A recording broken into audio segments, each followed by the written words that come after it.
We're going to do, if we can, a solid for the defending PGA champion. We're going to do a welfare check on Chamblee. How about that tweet the other day from Brooks Koepka? Wow. Joining us here from Golf Channel, kind enough to call on the show, is Brandel Chamblee. I'm doing a welfare check on you. How are you, Brandel? I appreciate that. I'm very well. Thank you very much, Rich. Nice to join you guys. How'd you take that tweet from Brooks, Brandel? I laughed at it. You know, I look at that day as, if you can find any levity in that day, the fact that they thought it was cause for celebration was quite humorous on the LIV side. You know, I don't think they're that bright, because if the deal goes through, it will lead to the destruction of LIV, which means that their boss, you know, their avenue back to the PGA Tour is Jay Monahan. And their fines, I believe, if I'm reading the AP article correctly today, their fines got doubled based upon their gloating that day. So Phil and Brooks and Bryson, you know, I just don't think they fully understood the ramifications of this deal if it goes through, that they're out of a job. They'll have no place to play golf other than the major championships, who, you know, haven't really, you know, made any movement to thwart LIV players, because they have different parameters than the PGA Tour. But their avenue back through golf is going to be a highly penalized one to play the PGA Tour, and they wouldn't have done their case any favors with their gloating on social media. You really think that's the way it's going to go, Brandel? Because, you know, to me, this whole 48-hour period has shown more than ever before that money talks. And the Saudis bought golf. I mean, that is the answer. That is absolutely what just happened. That's the way it feels like to me. I had David Faber of CNBC, who was breaking the story the other day, and he's the business guy in the conversation. He said, "Yep, that's what they did. They bought golf." You think that the Saudis, the PIF, will buy this entity and then not have Brooks Koepka and Mickelson and Bryson DeChambeau on it playing? You think that's going to happen? It's a very complicated deal to work through, Rich. So, you know, if you look at where the PGA Tour was, mm-hmm.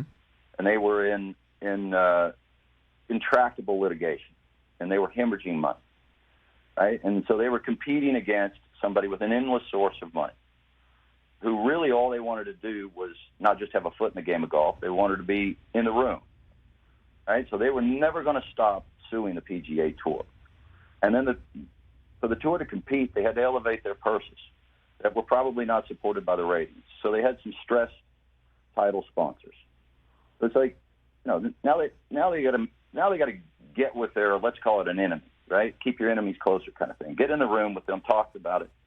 And I think their first goal, the PGA Tour, was to end the lawsuits, right? And then try to figure out some partnership. And I'm connecting dots here. Yep.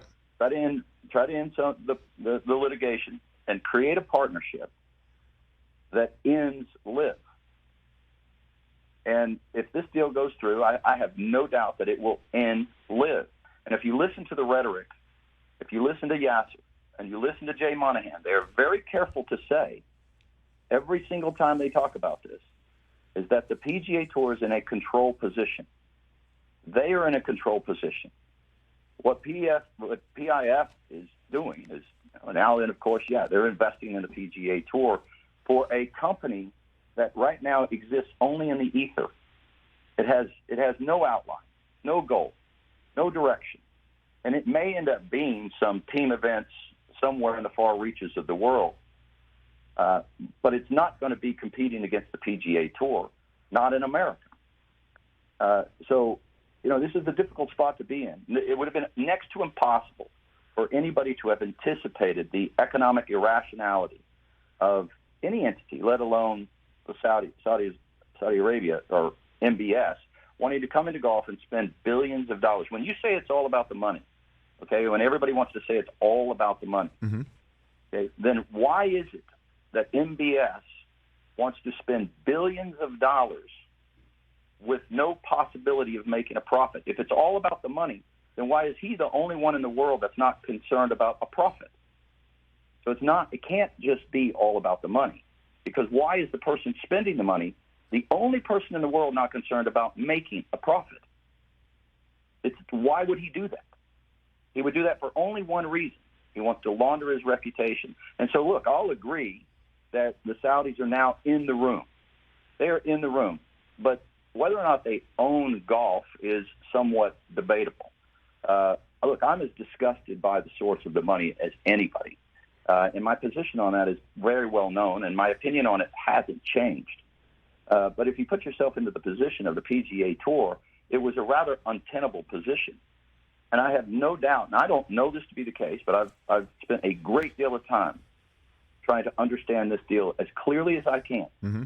And I have no doubt that the power brokers that brought about this deal were trying to sort through the untenable position of the PGA Tour, but they had the best interest of the game in mind.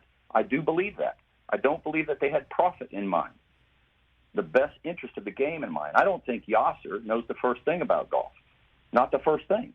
I don't think he could tell me who won the 1930 U.S. Open anymore. I could tell you what street he lives on in Saudi Arabia. Not the first thing or the best interest of the game. But he has scores of money, and he could have competed with the PGA Tour and could have brought about its demise with intractable litigation and no doubt legal liabilities and vulnerabilities on both sides. So it was a pretty darn tough situation for the PGA Tour to be in. Catch the Rich Eisen Show every single day on the Roku channel, 12 to 3 Eastern, for free.